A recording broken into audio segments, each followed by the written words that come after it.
YCP నేత బోరుగడ్డ అనిల్పై మరో case నమోదైంది.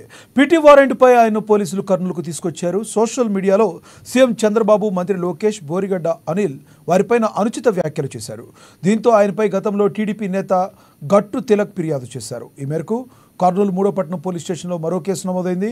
వైసీపీ అధికారంలో ఉన్న 5 ఏళ్ల కాలంలో బోరుగడ్డ అనిల్ సీఎం చంద్రబాబు, మంత్రి లోకేష్, డిప్యూటీ సీఎం పవన్ కళ్యాణ్పై సోషల్ మీడియా వేదికగా తీవ్ర అనుచిత వ్యాఖ్యలు చేశారు.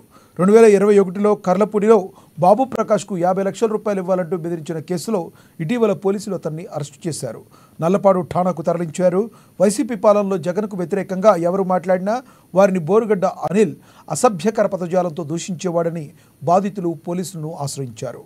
దీంతో పోలీసులు బోరుగడ్డ అనిల్పై పలు కేసులు నమోదు చేశారు. బోరుగడ్డ అనిల్ ప్రస్తుతం పోలీసుల రిమాండ్లో ఉన్నారు. సోషల్ మీడియా ప్లాట్ఫామ్గా గతంలో బోరుగడ్డ అనిల్ అనే వ్యక్తి సోషల్ మీడియా ప్లాట్ఫామ్గా ట్విట్టర్ వేదికగా ప్రస్తుతం ముఖ్యమంత్రి వర్యులు చంద్రబాబు గారిని, అలాగే డిప్యూటీ సీఎం పవన్ కళ్యాణ్ గారిని, హోమ్ మినిస్టర్ అనిత గారిని చాలా అసభ్య పదజాలంతో అయితే దూషించడం జరుగుతూ ఉంది. గతంలో వైఎస్ఆర్సీపీ ప్రభుత్వం హయాంలో మాత్రం 2022లోనే ఇదే బోరుగడ్డ అనిల్ పైన అయితే మేము కేసు నమోదు చేయాలని చెప్పేసి ఇదే మూడోపట్నం పోలీస్ స్టేషన్లో అయితే ఫిర్యాదు చేయడం జరుగుతూ ఉంది. కానీ అప్పట్లో ప్రభుత్వం వాళ్ళది ఉన్నందువలన ఆ ఫిర్యాదుని ఎటువంటి ఏం స్వీకరించలేదు ఇదే మూడోపట్నం పోలీస్ స్టేషన్ వాళ్ళు.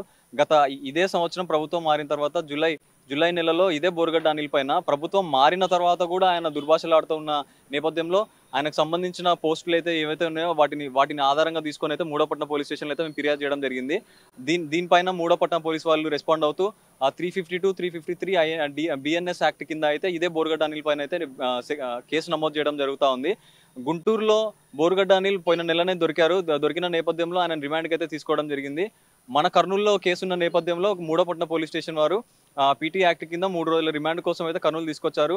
ఇట్లాంటి ఉన్మాదులను మనము ఈ బేసిక్ సెక్షన్లు పెడితే మాత్రం వాళ్ళు 41A నోటీసులు తీసుకొని బయటికి రావడం జరుగుతూ ఉంది. బోరుగడ్డ అనిల్ కూడా వార్నింగ్ ఇవ్వడం జరిగింది. ఒరే బోరుగడ్డ అనిల్, నువ్వు నారా చంద్రబాబు గారిని చంపాలంటే కొన్ని లక్షల మంది తెలుగుదేశం కార్యకర్తలను దాటుకుని వెళ్ళాలి.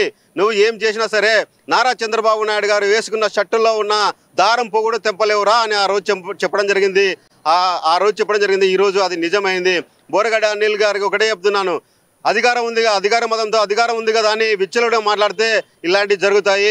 నారా చంద్రబాబు నాయుడు గారు కూడా మేము ఈరోజు విన్నపించడం ఏంటంటే ఇలాంటి ఉగ్రవాదులని, సోషల్ మీడియా ఉగ్రవాదులు ఎవరైతే ఉన్నారో వాళ్ళందరినీ కంపల్సరిగా కఠినంగా శిక్షించాలి.